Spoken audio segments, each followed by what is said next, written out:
Got my grandson out here pushing snow with the bobcat this morning.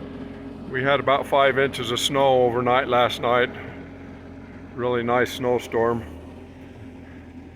Anyway, he's going to push some snow with the bobcat around the edges, and then we'll fire up the dozer and push the main areas with the dozer. Pretty nice storm. We've got probably 10 or 11 more inches forecasted for tonight and tomorrow, so I'll have to do it all over again tomorrow, it looks like.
Thanks for watching.